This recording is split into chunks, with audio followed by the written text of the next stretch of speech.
The basement door slammed shut with a chilling finality that made my pulse spike. I heard the metallic click of a key turning in the lock, followed by my father's slow footsteps retreating upstairs. "This is for your own good, Olivia," he said with disturbing composure. "Maybe 3 days down there will teach you to follow the rules. I'm Olivia Martinez, 23 years old, and this wasn't the first time I'd been locked in the basement. But I had already decided it would be the last." The pitch-black darkness pressed in from all sides, broken only by a narrow beam of light slipping through the gap beneath the door. I sat on the icy concrete, each breath shaky as I inhaled the damp, musty air. My supposed crime: speaking to Dr. Morgan, my therapist, about what happened behind the walls of our home. In the Martinez family, secrets stayed within the bloodline. Every bruise, every harsh word, every act of discipline, we were trained to carry them in silence. That lesson had been drilled into me since I was a child. This time, my father found the appointment card tucked inside my jacket during one of their routine room inspections. The moment he saw it, he exploded, his voice booming about betrayal and disloyalty. My mother stood beside him, wringing her hands nervously, but as usual, she said nothing to stop him. "How dare you share our business with strangers?" he'd roared, his face mere inches from mine. "After all we've done for you." I didn't argue.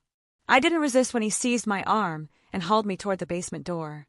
I knew better. Fighting back only made it worse.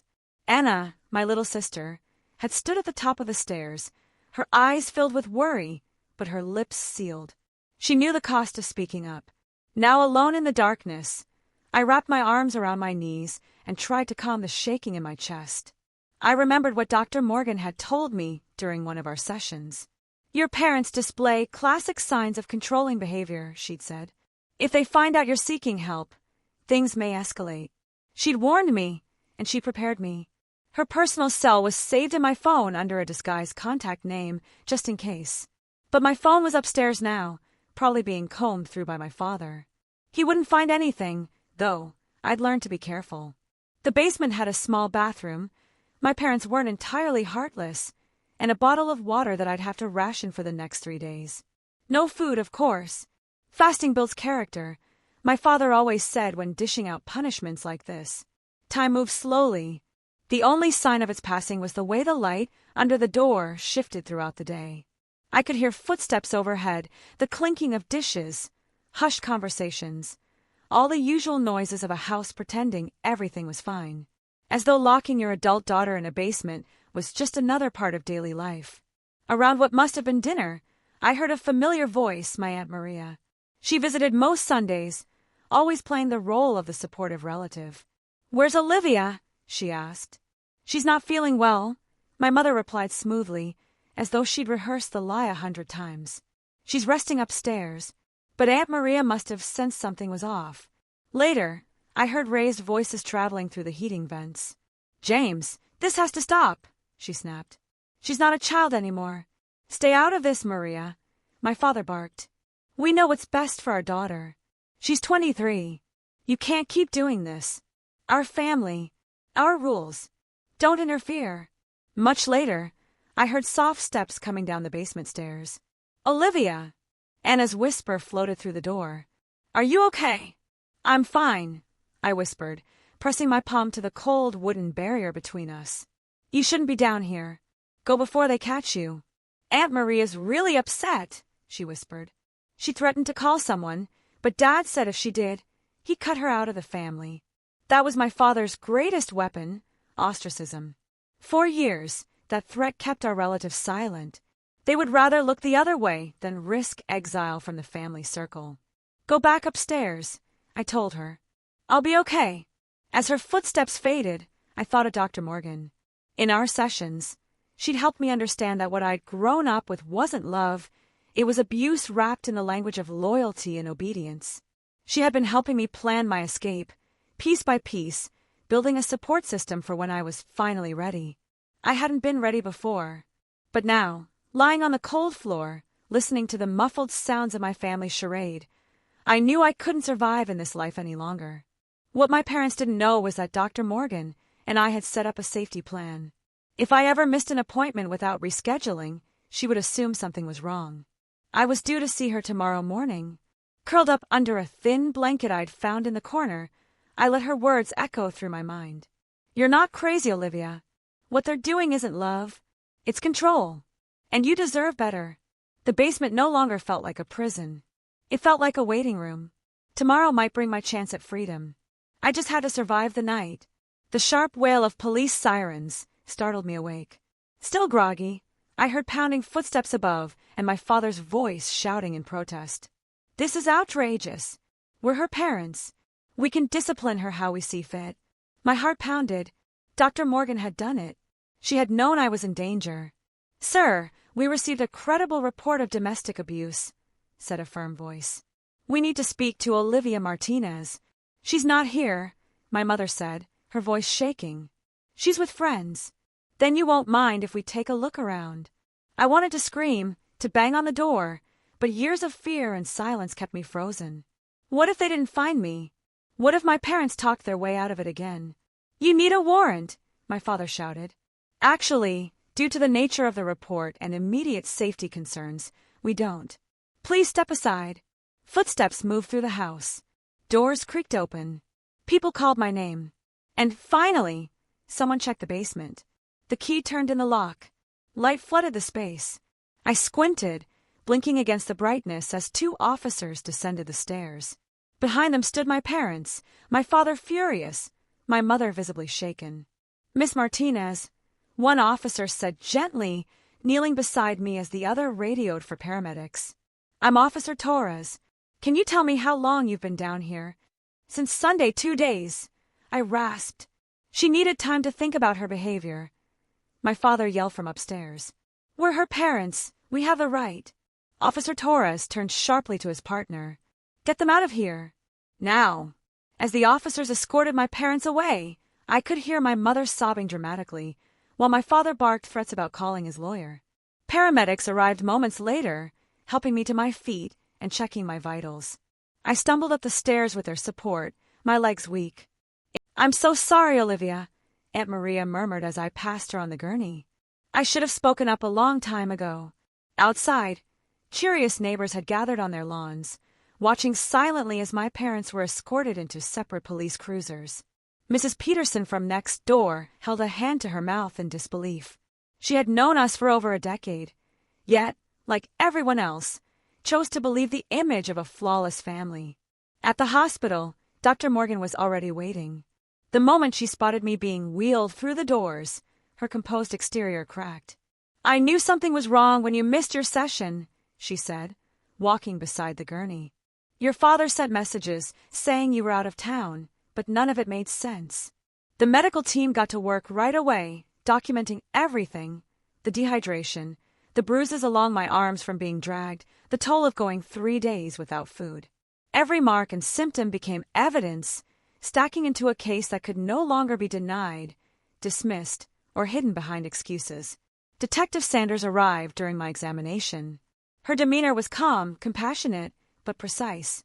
She gently took my statement, not just about what happened recently, but about the long history of abuse and punishment that stretched back years. Your sister Anna contacted us too, she said, flipping open her notepad. She's been keeping a detailed journal. Smart kid. My heart ached with pride and worry. Is she safe? For now. She's staying with your Aunt Maria, the detective replied. Child Protective Services is involved, but since your aunt is stepping up and Anna's nearly grown, she should be just fine. That night, as I lay in the hospital bed, my phone buzzed steadily with messages from extended family members. Some reached out with support, finally freed from the silence my father had forced on them. Others lashed out, accusing me of tearing the family apart. From Cousin Michael, we all knew something was wrong, but we were too scared to say anything. I'm so sorry, Olivia. From Uncle Pete, how could you do this to your parents? Family matters should be handled privately. From Aunt Sarah, your father ruled us all through fear. You're brave for breaking that chain. But the most unexpected message came from Aunt Teresa, my mother's estranged sister. I left Robert for the same reasons 20 years ago. Your father made everyone believe I was unstable. I've been waiting for the day someone exposed the truth. Dr. Morgan came by again before heading home for the night. She sat beside me, her calm presence grounding me like always. You'll need protection, she said, her voice resolute. They'll try to rewrite the narrative, try to make you second-guess yourself. But we have evidence now. We have witnesses. You're not doing this alone. I nodded, feeling worn down but lighter than I'd felt in years. The illusion was gone. The image of the perfect family had crumbled. What happens next? I asked softly. Dr. Morgan gave my hand a gentle squeeze. Now, Olivia, now you get to live life on your own terms. 6 months later, I stood by the window of my new apartment, watching the sun dip below the horizon. No locks on the windows. No rules about when they could be opened. Just freedom. The restraining order against my parents still hung on the fridge, a quiet reminder that sometimes the path to peace runs through painful decisions. The court battle had been excruciating. My father had hired high-priced attorneys who tried to portray me as unstable and attention-seeking. But the evidence was overwhelming. Anna's journals, my hospital records, and the most damning, the video files. Anna hadn't just been writing down what happened. She had recorded my father's so-called discipline sessions on her phone for over a year.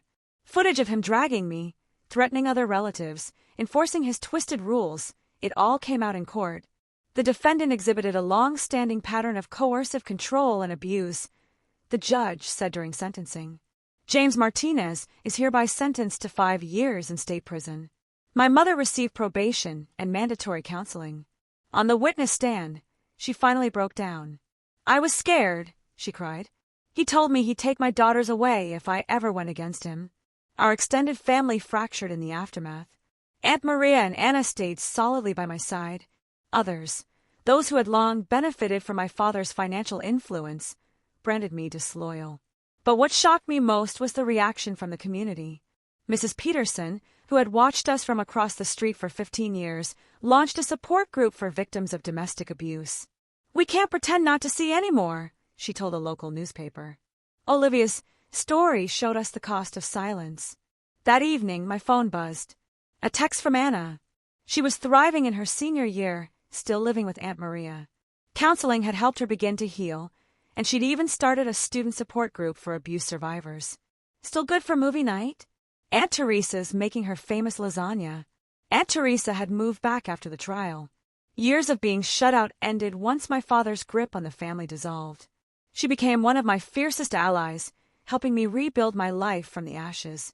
Dr. Morgan continued to meet with me weekly.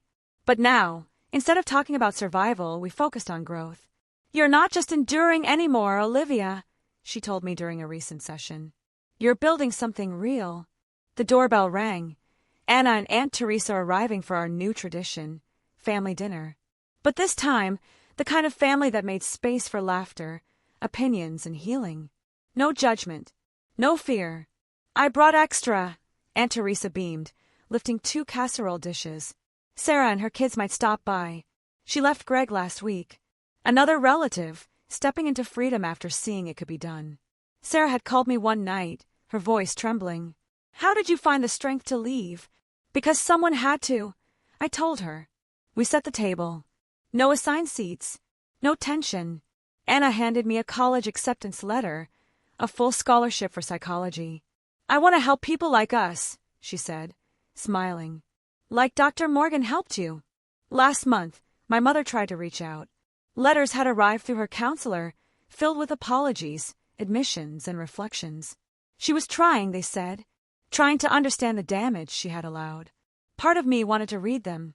Part of me hoped she meant it. But healing doesn't follow someone else's timeline. I was learning to honor my own. The apartment filled with the warm scent of lasagna and the sounds of real connection. Chosen family, not forced. Aunt Maria arrived with dessert. Cousin Michael dropped in hand with his boyfriend, no longer hiding his truth behind my father's shadow.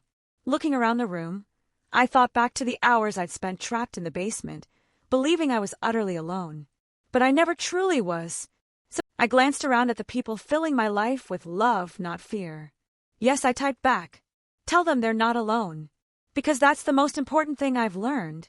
Silence protects abusers. But speaking out, that saves lives. Real families aren't held together by fear. They're built on love, honesty, and choice. The basement, just a room now. A memory with no more power.